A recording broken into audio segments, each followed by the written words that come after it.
when I arrived, there was the Balkan War. War was between 91 and 95. It was like one of the biggest war ever in history. Yeah. I arrived in 98, and it was pretty bad. I was treating patients who still have some wounds from the war. Whoa. So yeah. So, but I just loved the feeling there, the atmosphere. It was a completely different culture than North America.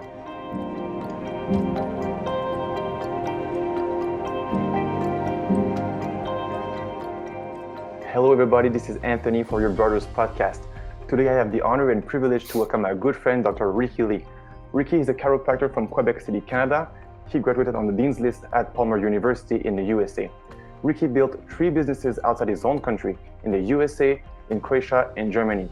Now he lives in Dusseldorf for the last 7 years, building a 6-figure chiropractic practice world-class, without speaking German, without marketing, and without employees. Ricky loves adventure, nature, exciting new things, and traveling the world. Ricky, my friend, welcome to the show. Good morning, Anthony. So Ricky, first thing first, I would like to know, my dear friend, so you're a chiropractor. How did you discover your calling for chiropractic? How long ago? Was it an inspiration? Was it somebody who told you, like, that should be good for you? Because I want to inspire people to go for their unique path. So tell me about yours, please. So I was a chiropractic patient. I was 22, and at some point, this chiropractor who was treating me became a mentor. And one day he said, "Hey, why don't you come to a congress next weekend in near Montreal?" So I went there, and at the end of the day of the congress, I was sitting alone on the in the lounge of the nice hotel, and one chiropractor came to me. We talked for like 1 minute or so, and then it was like a movie scene. And he said, I was sitting, he was standing, and he hit my knee. He says, "You're gonna become a chiropractor, a doctor of chiropractic." And then he left. And then my eyes went wet. I went to call my mom, and I said, "Mom, I just found my purpose in life." That's the short version. Yeah. And who is this guy? You mean the chiropractor who told you would be a chiropractor? Was it like some kind of medium? Dr. Luc Gillin, he's from Montreal. Yeah. And he has some kind of intuitive power. He could just feel that for you. Yeah. It was like in a movie scene. It was like it was very connected. Yeah. Very powerful. Very powerful. Yeah.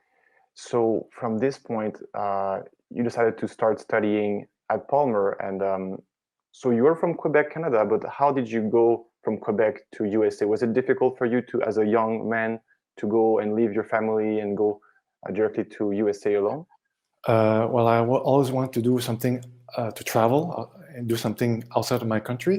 Mm-hmm. So I had the opportunity to go to Palmer University near Chicago, and it was difficult in a way that it was pretty expensive. At that time, I think it was around, today it's like I think it's like $250,000 now. During those times, it was $150, I think. Mm-hmm. So I came there with $25 in my pocket, and I I had some money from the Canadian government, who was supporting doctors to go to Canada, to the US. Scholarships, yeah. And then I worked also there. So I had to have my own business also. Mm-hmm. Yeah, to earn some money a little bit. Yeah. So you were also working during school. Was it something normal for students to work on top of studying for chiropractic, or it was supposedly very difficult and you were supposed to just study, but you had to find a way to hustle a bit on the side? Most of the students, they were either using scholarships or bank loans, or their parents were helping. Uh-huh. Maybe a small percentage were working. At first, I didn't want to work. But at some point, I think it was, I had 1 year left and I had no money left. And I was calling some doctors and friends in Canada if they could borrow money. And one of my mentors, another mentor, a woman, she heard about it and she called me one day. That was in the summer, actually July '96. She called me one day. She says, "Ricky, Stop calling people and start earning your own money. It's time to be a man. It's time to be a Oh. man. So I left the call, and at the end of the call, I think it was around 2 in the afternoon. By 5 o'clock, I had 3 jobs. So it was a small job, just landscaping, painting, and office job at the university. Yeah. And then like a few weeks later, 3 weeks later, I had the idea to start a window cleaning business. And now I think to make some really good money there. Yeah. And do you feel like other students were maybe judging you that you were like making money on a different way, like washing windows? Was it something viewed maybe in a negative way, or you feel like people didn't care so much Some about of them were because I was carrying my ladder on my car, like a $250 car, I remember. Wow. And some people were laughing at me. It was funny, but it paid off because I learned about entrepreneurship. Yeah. And that helped me to have the courage and the balls to travel the world and start other businesses. Yeah. So okay, so you graduated from Palmer. So that was back in which year? I graduated in 97. Yeah. 97. So then what was the next step after that? How did you find your first job as a chiropractor officially? So I was just finished, in chiropractic and medicine, you have to do after university, you have to do like a board, Yeah. a national board. So I just finished the exam, but you had to wait a month to get the results. So by divine design, after I finished my exam, I saw an ad. It says we need a doctor for 1 month in Croatia, in Zagreb, Croatia.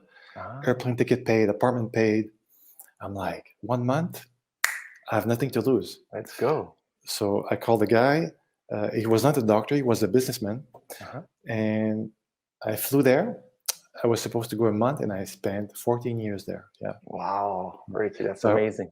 Yeah. So I worked 4 years in his practice, in his clinic, and then after that, I started my own business for the next 10 years after. Yeah.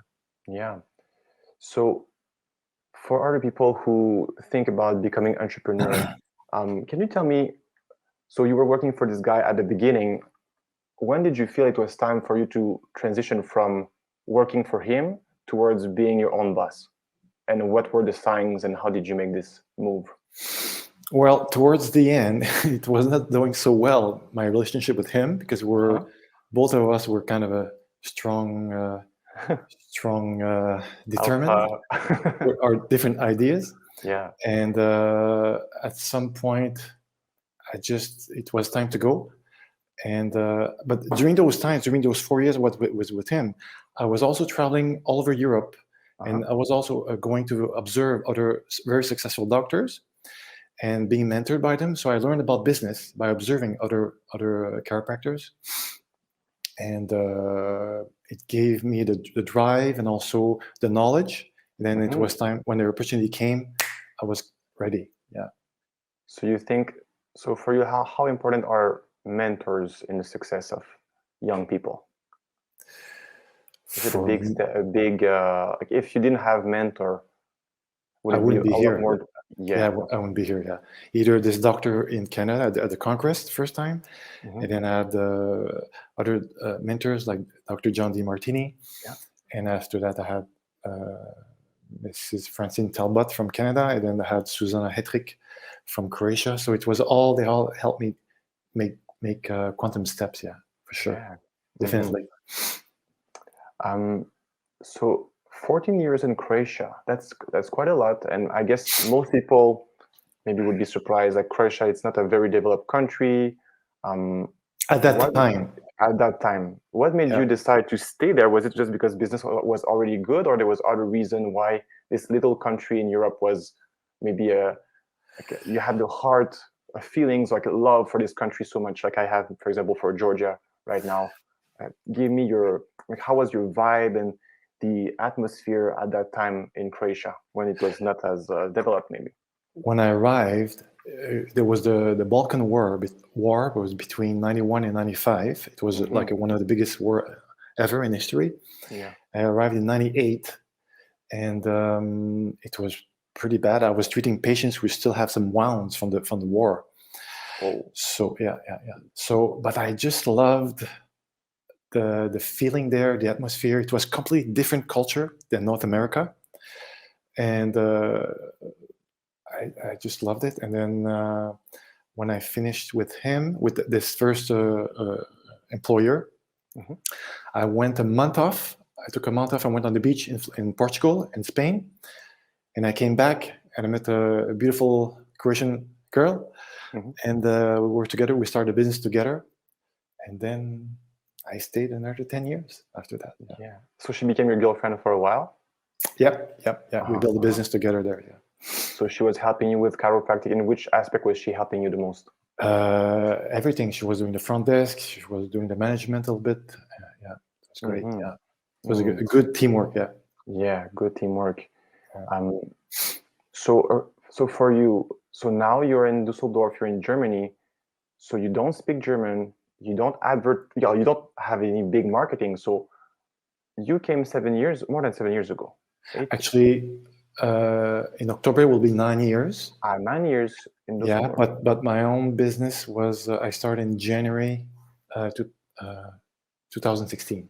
So So it's going to Dusseldorf be is 9 years fully, but 7 years of business. yeah. Yeah. Yeah. So how did you make it happen without speaking the language? I guess everybody will have this question. Just because they know English enough? Or? Big cities in Germany like Dusseldorf, Munich, Berlin, Hamburg, everybody is pretty educated and speaks English. Mm-hmm. When I started, they told me, everybody was telling me, says you have to learn German. You cannot build a business without speaking German. So, but I did it. You give a good quality service, Yeah, and that speaks by itself, I think, and people talk. And I mean, I wasn't successful right from the start. It took, step by step. yeah. And I start really going to the quantum leap about 2 years and 2 months later. Yeah. And so this moment that you went up like this on the scale of income, Yeah. was it just, you think, a build up of all the principles, knowledge, good work ethic, or it was like something specific that made you go very high faster? I would say all of what you said, but also at one point, it was February 2018.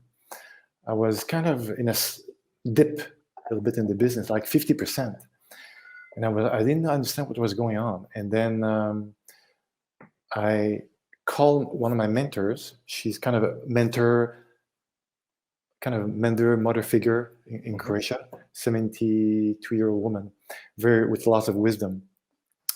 And I called her. I said, "Man, I don't know what's going on." So we start doing some healing together. She was also a healer, and she kind of helped me reconnect me with my purpose. Yeah, my mission, with my purpose, and getting back on track. And from then, the business just skyrocketed. So Ricky, I just remember something. So this was, which year was it when this? 2018, February 2018. Yeah. 2018. I want to go back a bit still. So in 2012, what happened to your past business that made you on the lowest point? And please give us details about the situation. Like, how was it emotionally, and how did you find strength and courage to transcend this hardship? Because I remember it's a very inspiring story. Are you talking? Okay, so I left Croatia, my business, in 2012. When you had almost nothing, like you had. Okay, I know what you mean. Yeah. So I left Croatia. I have to be very humble to tell that story. It is. Yeah. People are going to connect with that, I think. So I left Croatia in a very spontaneous way. Yeah. Because at the end, I was kind of we had a split with my girlfriend, and also another good friend left. I was kind of alone in Croatia, and then I was like, man, maybe it's time for a new challenge. So I left, and so that was August 2012. So I went to Quebec. That's where we met. I spent 3 months in Stoneham in the beautiful mountains. Yeah. And then I came back to Europe to find some opportunities. It didn't work, and it came to a point where I was getting very, very low in money. Mm-hmm. And I remember I came back to Croatia thanks to a very good friend of mine who was renting an apartment in Zadar in Croatia. And it came to a point where I was like very, very low in money. And I remember I had my eyes wet sitting in a cafe. I was like, how did I came from being successful in Croatia and with having nothing now? And so then I found an opportunity to go to Africa. Mm. Yeah. And then I was there for a few months, 4 months. And then I went to Portugal for 3 months, again, replacing other doctors in those clinics. And then I was in Portugal and I was trying to get the work permit to have my own business there. And it didn't work with the work permits and everything. Uh-huh.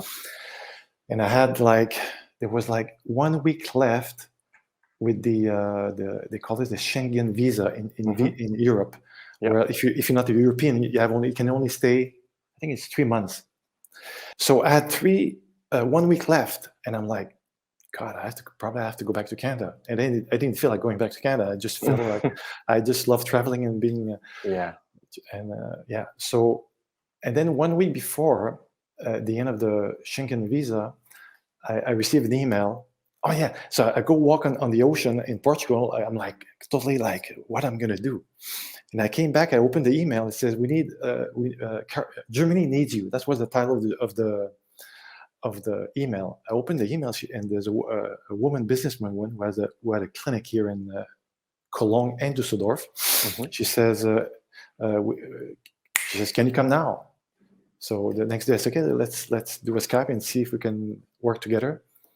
She paid the airplane ticket. I came to Cologne. I worked for them for 3 months, and then I worked. It didn't work. It didn't work out so well. And then I worked for another woman doctor for almost 2 years. Mm-hmm. And then I opened my own business in Dusseldorf. So what stands out for me is, so you seem to have attracted to you many opportunities in your life at very synchronistic time. Yes.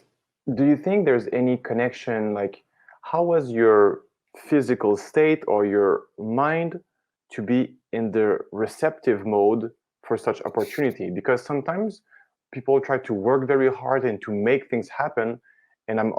And you and I, we are in Grant Cardone's training program, so we're all about massive action. But what is this good balance between massive action and being in line with the universal energies to be able to actually attract and manifest what is right for you? Because you seem to have attracted that many times. It's very impressive. Like Germany needs you, come to Africa, do this, do that. Like it's on a silver plate, literally. Yeah, definitely. And most people never have such opportunity in their life. I think I don't know if I could. All I know is that I always knew I would make it. I always knew since I'm a kid I would be world class. I always knew I would do something big. Yeah. So, and probably this attracts the right opportunities, maybe. I think. So, are you repeating yourself every day? Affirmations like this? I'm a world class chiropractor. Do you believe strongly in the power of your own words to create your reality? Until now, it works. Yeah. Yeah. So I'm doing those things. Yeah, but also being surrounded by higher people with higher level of consciousness, and also mentors on a higher level, like Dr. John Demartini, for example, that we know. Definitely, this helps. Yeah. So when you speak about high level of consciousness, what are some principles that you think humans can apply to raise themselves to this higher level of consciousness? What does it mean to you, and how can we define having high consciousness as a person? Whew. That's a tough question, I know. Whoa. What's your definition of high conscious individuals? Why are they special, unique, and why are you seeking them? And I think that's important. Maybe to be in tune. Maybe to be in tune with the laws of nature. To be in tune with our inner voice, and to be in tune with the wisdom that stood the test of time, I would say. Uh-huh. Yeah. And how do you access? Because I don't think everybody will know how do I access my inner voice? Is it through meditation? Is it through walking in the forest? Is it gratitude? What is working for you to receive this inspiration and like this is the right thing for me? I'm going for it and this is my path. Nobody can stop me. I love nature all my life. Mm-hmm. This morning I was in the forest for over 3 hours, 3.5 hours.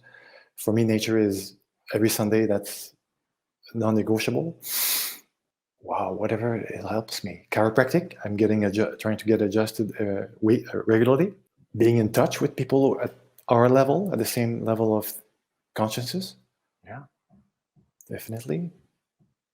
Right now, that's what comes to my mind. Yeah, the most important one. Yeah, good.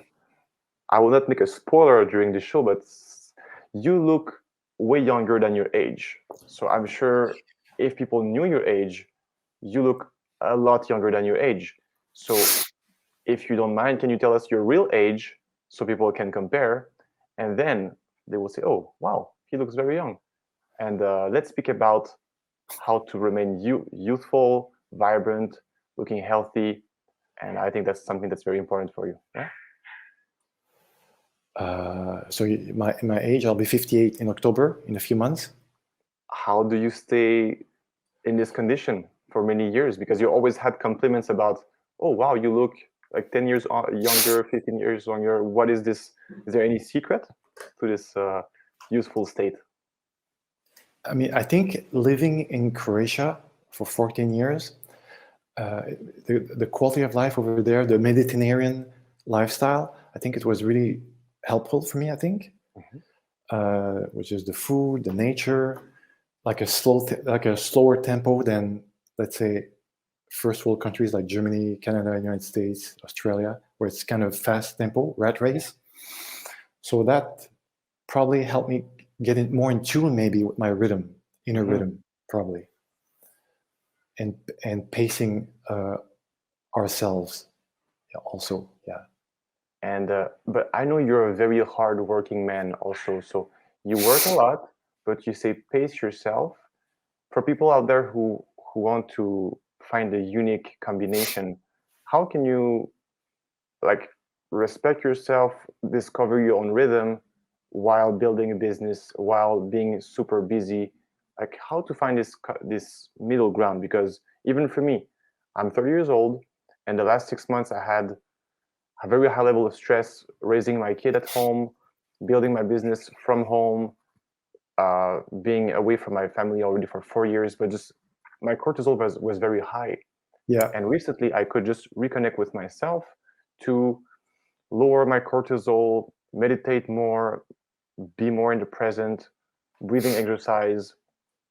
So how important is it to have some self-care routine like this every week to really stay sustainable and not go in burnout or peaks and valleys of energy? Okay, well, for me, having my own business, I can choose my hours. Morning routines, I believe, this is one of the things that I changed when my business did the quantum leap. It was the morning routines. So usually for me, like if I woke up around 5:15 or 5:30 max, it seems to show that it helps me. Yeah. To start the day not in a hurry, but in a calm, poised, centered way. To have time for yourself. Yeah.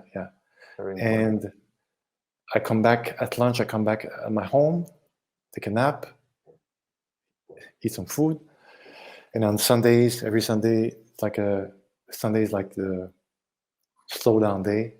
Just go in nature, just let go.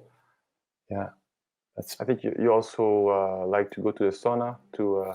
Sauna. I've been doing this for at least 20 years now.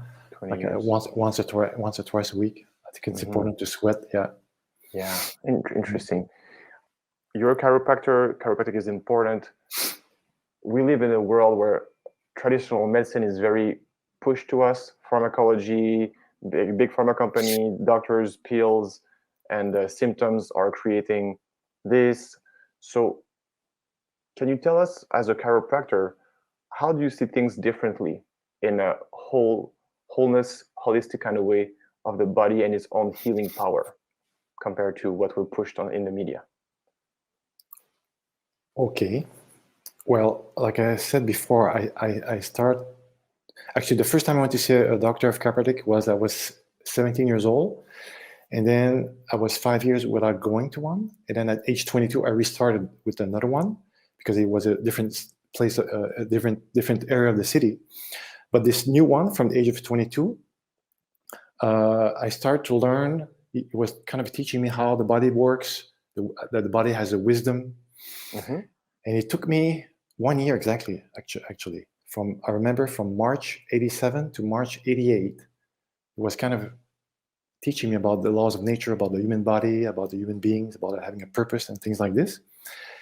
And it took me 1 year to get it. And in March 88, I clicked, and that was the last time I put medication in my body. So since then, so now I'll be 58, so that's 35, 36, 7 years, I didn't take any medication.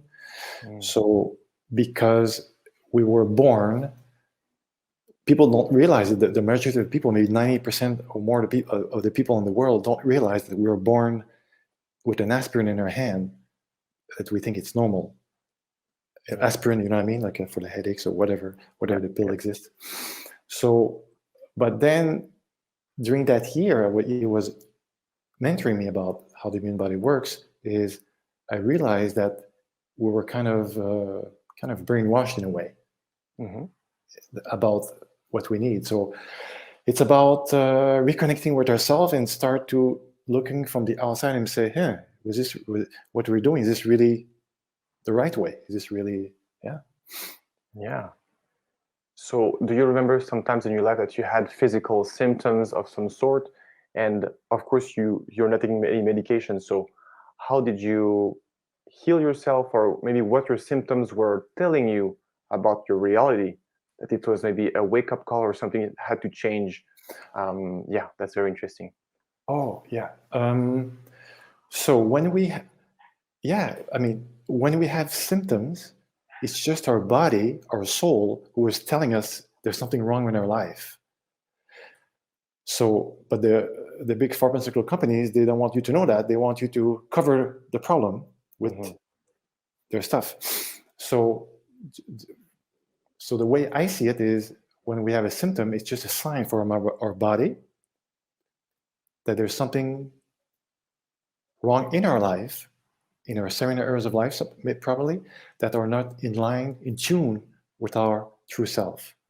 That's all. That's what in my experience, what I see. Yeah. And do you remember once maybe we had a bigger illness or something that was there to tell you, Ricky, stop, reflect, think something again, maybe either accident or a disease that you had to face since you're younger? Well, I can give an example. At once, I was in a good example. That was in 2007. I was in a sauna in Quebec. I was on vacation in Mont-Saint-Anne in Quebec in a sauna, and I took the bucket of water, and the bucket didn't have a handle, so I was holding the bucket with my hand like this, the border, and I went above the rocks, and the heat just burned my skin. My skin fell right away. You could see the blood vessels. So I went to the hospital right away. And the doctor says, well, we need to give you a tetanus, this kind of shot, And I told him, I said, no, I don't take medication. So I told him what to do. I said, just wrap it up. He wrapped it up with gauze, I don't remember the name, this white thing around the hand. Yeah. And I think it was like within 7 to 10 days, I had brand new skin. Brand new skin. Just cover it. No cream, no nothing, no tetanus, nothing. So it is what it is. That's the human body has the wisdom, and when we appreciate it and we see it and we take care of it, I think it's gonna come back in a good way for the person. Wow, absolutely amazing. Absolutely amazing, yeah. Okay, let's go back a bit on business now. So to get where you are right now, so you're in the top 1% earner in Germany from my notes. So that's quite a good income for self-employed men across the world, obviously. Is there anything that you think contribute to the mindset to be able to earn that money? Is it about knowing your worth, charging the right pricing? Like, what can you make you different from somebody who is just gonna make, I don't know, 70 or 80,000 versus a lot more money? Like, is there any gap that you can see? Is it just you believe in yourself more? You know what you have to bring to your client? Oh, wow, okay, good question. Well, number one, I always knew I want to be world class. So it's like and I always was thinking big. And I also had the mentors that I had were very highly successful, so they were kind of an inspiration for me. So I knew what was possible, and also learning about how money works.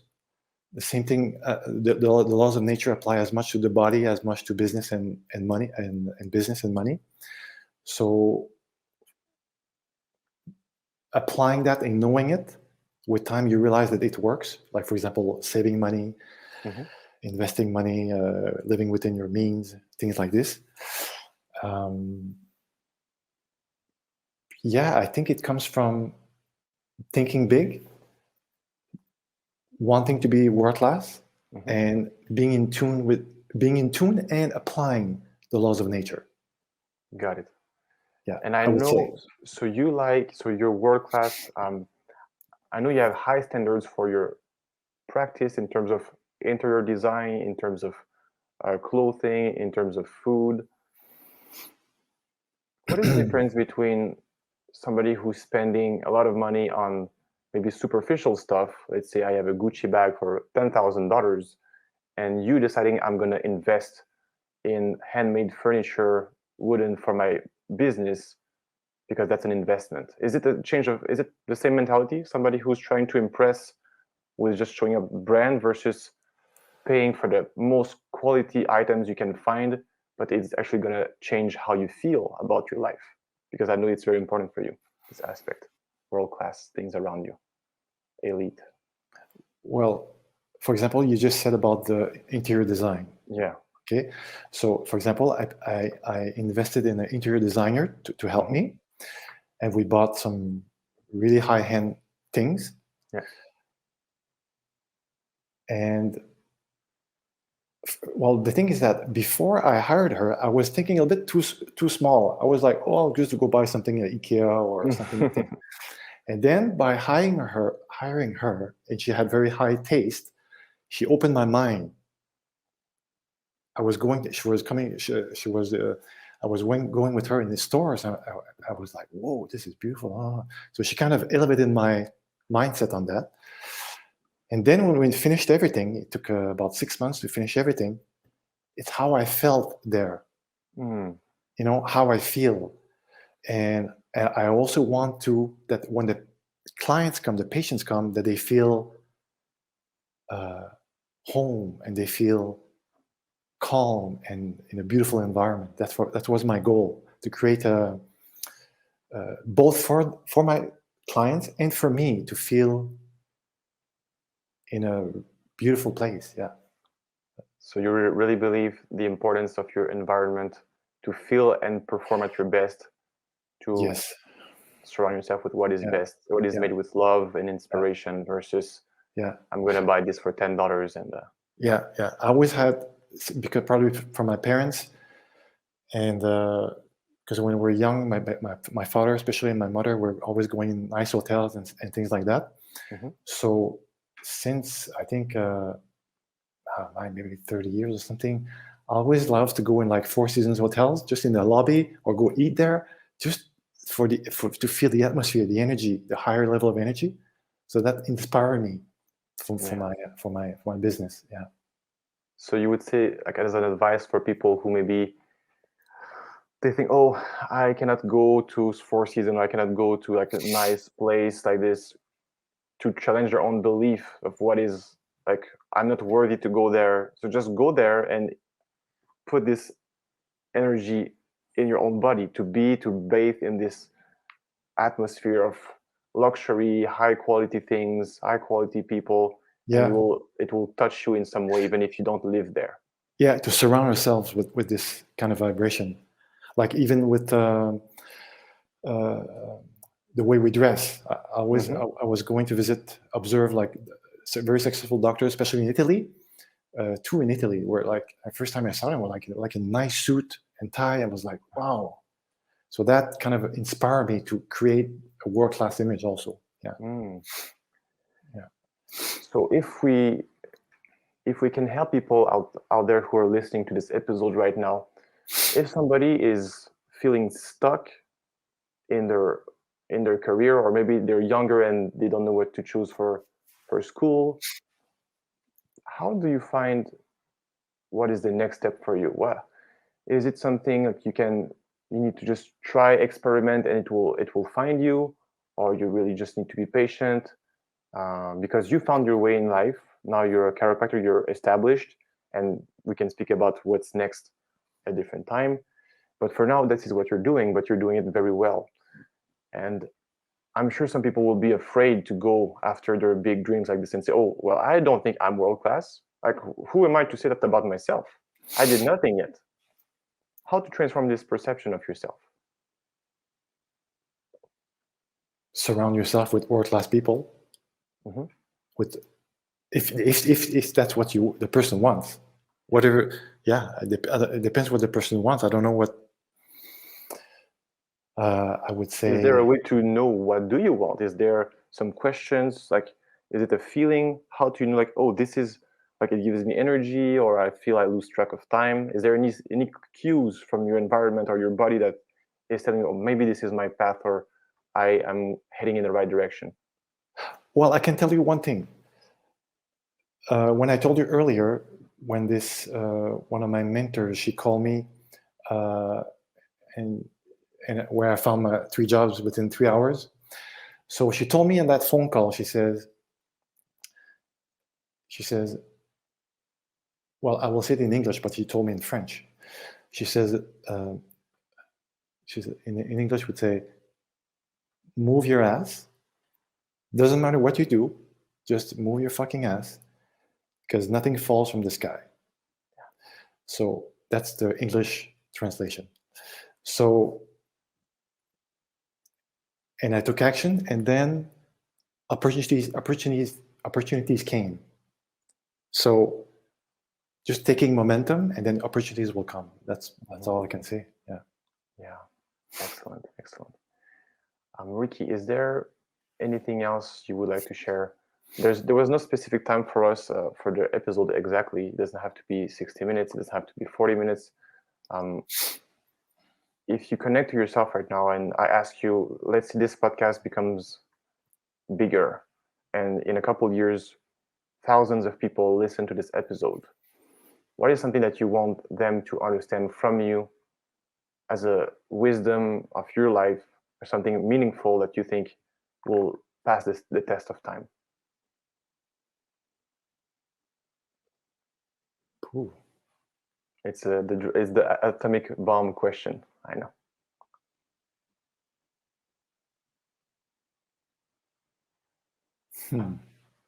First thing that came to you, if you don't overthink. If I just have the courage and the balls to go for it, whatever. Yeah. Because what's the worst thing that can happen? You always make it anyway. Yeah. If you're still breathing, you're still going. There's still something for you to do. Yeah. And I think there's that wisdom that says, when the student is ready, the teacher appears. Yeah. So if we take action, things will come, for sure. Things will come to you, absolutely. Yeah. Ricky, how can we connect with you? So you're in Dusseldorf, Germany. Is there any way people can connect with you? Because now uh, I know you're more a physical business kind of thing, but if we're gonna improve your online presence over time, how can we connect with you? How can we say hi, thank you, or if we want to have some chiropractic treatment, how can we join you? Well, through my website probably. Uh-huh. So if you type Dr. Ricky Lee Dusseldorf or Dr. Ricky Lee Germany, you will see I will appear for sure. Yeah. Uh-huh. So website. And are you on any social media if we want to? At this moment, I have no social media. No. Okay, so we have to Work on this that. maybe. Yeah. Okay, that's good. So so guys, I think that's good enough for today. Thank you very much for being there. Please like, share, subscribe to this channel. So it will be on YouTube, it will be on other platforms. It will be audio version on Apple Podcasts, Spotify, all the big platforms. Please support.